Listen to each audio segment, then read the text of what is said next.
Are you the owner of a Fronius Gen24 inverter? Then this webinar is exactly the right place for you. A very warm welcome to Fronius Gen24, what you need to get started, part 2. Part 1 is already recorded and you already find this video on YouTube. In part 1 I discussed the basics for all Gen24 owners, and now we will get a step further. We will see what else you need to know if you're having a Fronius Gen24. What are the topics for today? 4 things. We will see how you can improve internet quality. Secondly, we will see what you need to do if you're changing the Wi-Fi router. Part 3 will be about service messages and how you read them correctly. And in the end, we will take a look at seasonal battery management.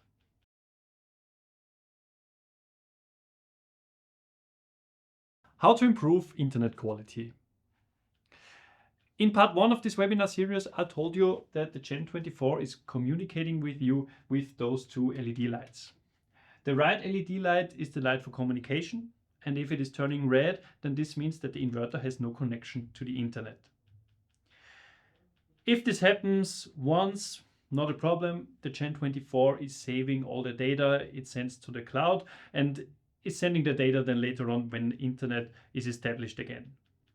If it happens more often, then you should probably worry about and should try to improve your internet connection.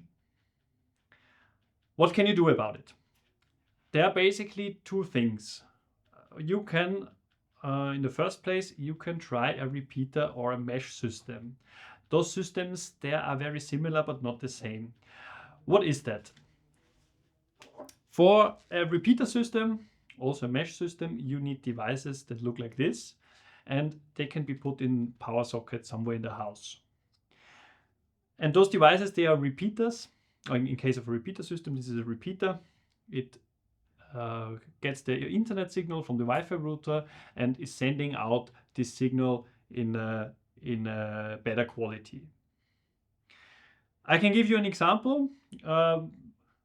When I was a child, my mother used to cook for me and my brother, and she was on the ground floor cooking, and I was in my room in the first floor, and my father was also in the house. My father was also on the first floor but a few rooms away, and when my mother was finished, she used to yell, "Dinner is ready, you can come."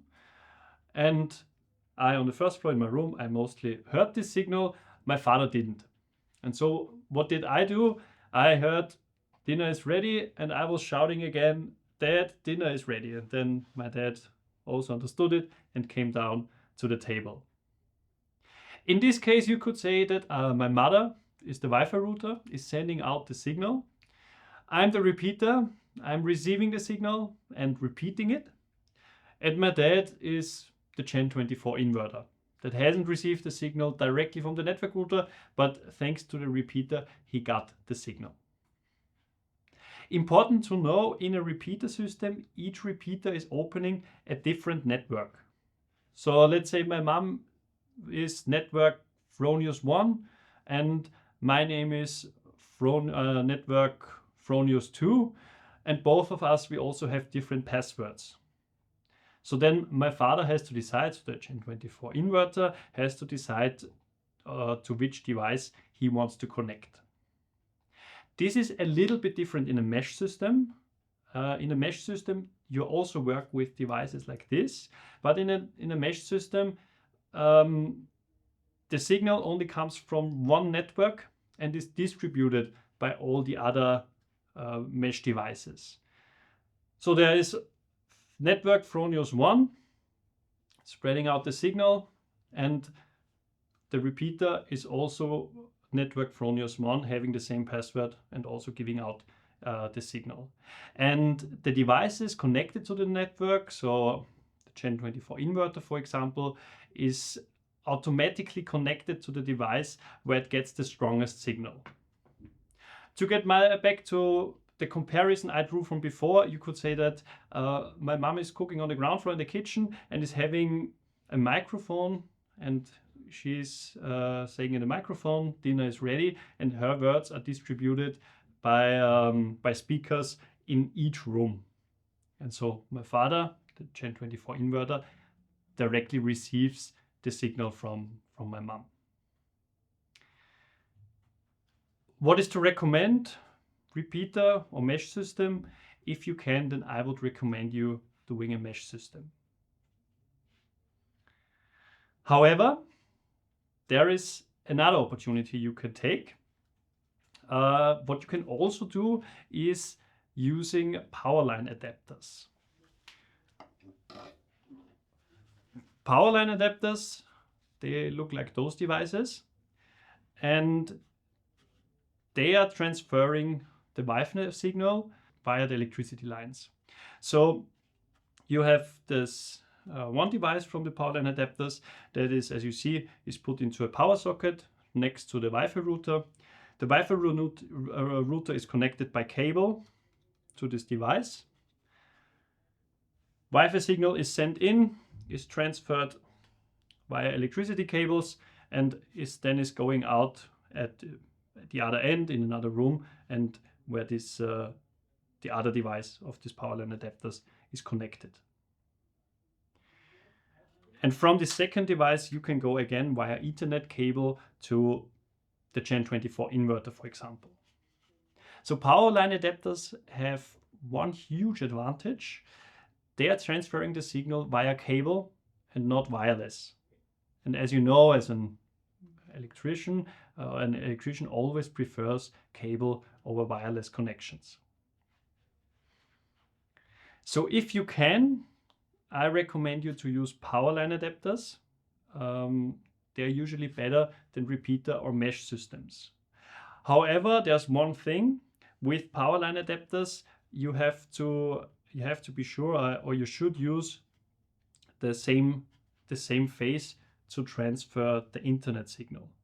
So you can't connect any power socket to any other power socket in the room.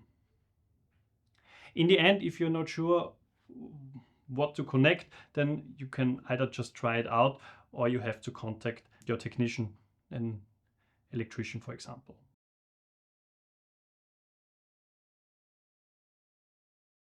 We go to chapter number 2, what to consider when changing the Wi-Fi router. When changing the Wi-Fi router, then usually there is a new network name and you have a new network password.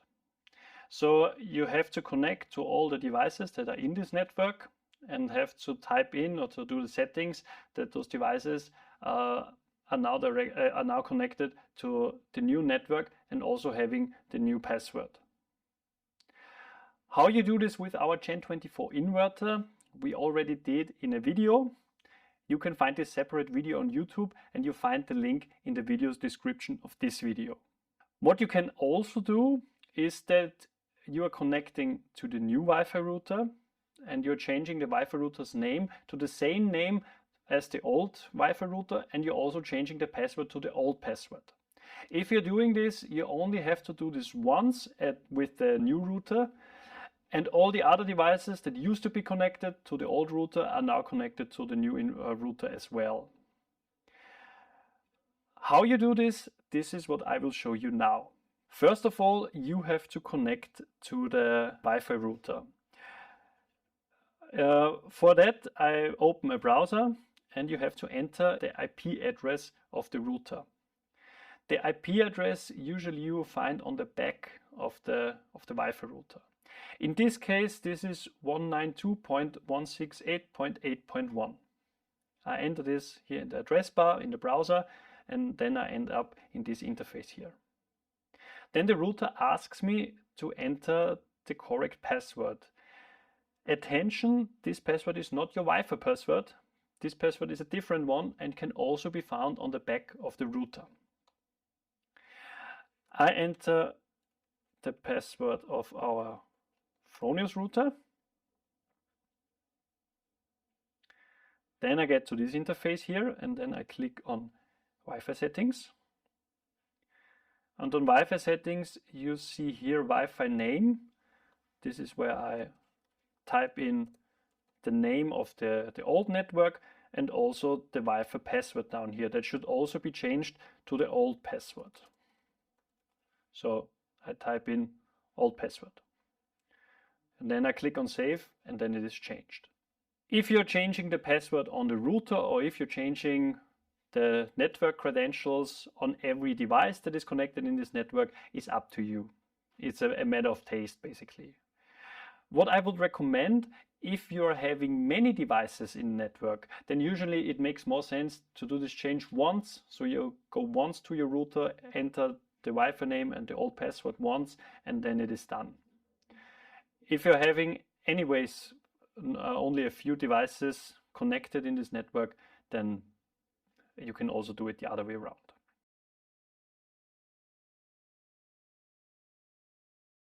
How to read service messages correctly.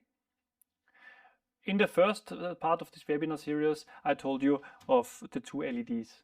And if the left LED flashes, if the left LED is turning red, that this means that the operation of the inverter is interrupted and some error occurred.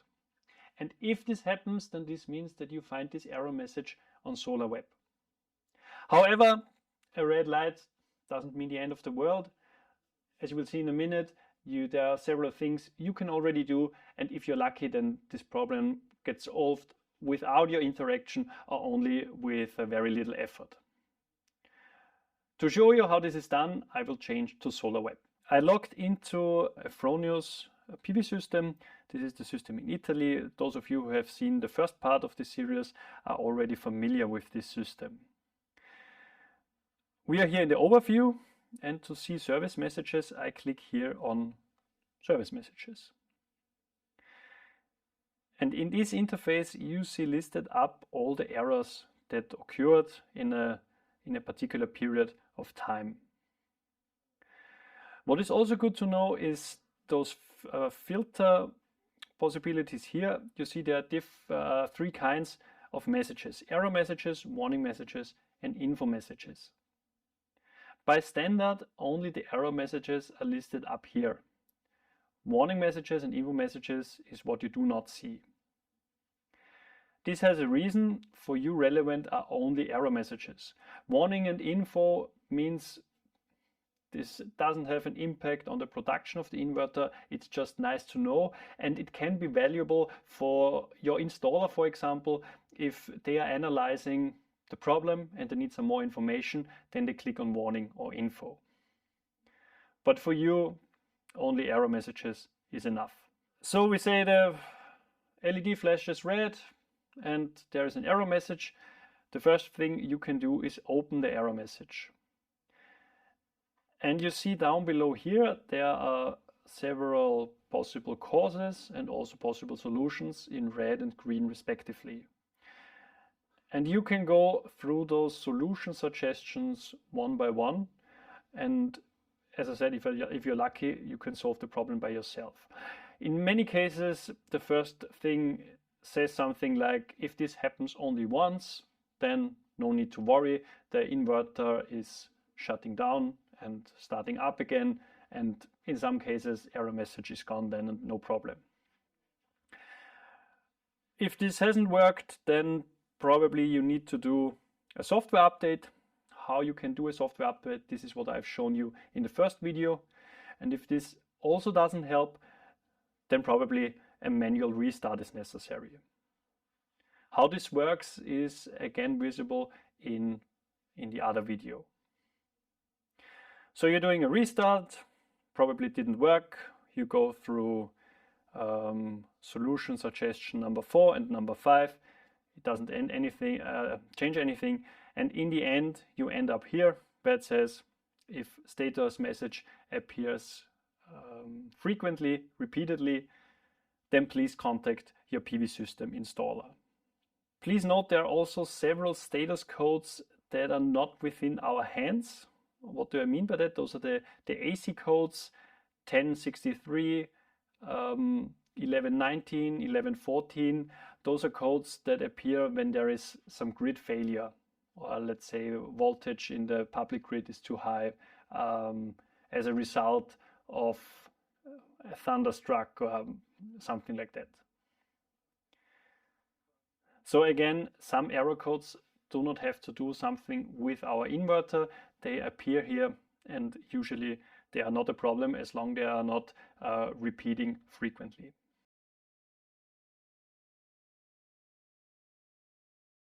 Last but not least, we will take a look into seasonal battery management. As I told you in the first video, there are two different sections. If you're connected to the inverter, there's the technician section and the customer section. The technician section is only open for your technician, so for your installer. The customer section is open for you, for the owner of the PV system. And as a customer, you have certain possibilities in the settings you can do with your inverter. And some of those settings is useful to change in before summer or at the end of summer. And how you do this, I will show you again in directly on the interface. First of all, you need to connect to the inverter. For that, you open the access point. This is what I already did. And you enter the IP address of the inverter into the address bar. If you need more information on how to do that, again, you find this information in the first part of this series and in another video, respectively. Once you're connected to the inverter, you will get to this overview. Then click on Energy Management, and then you're asked to enter the customer password. Once you have done this, you have access to battery management and load management. For the battery management, we obviously click here.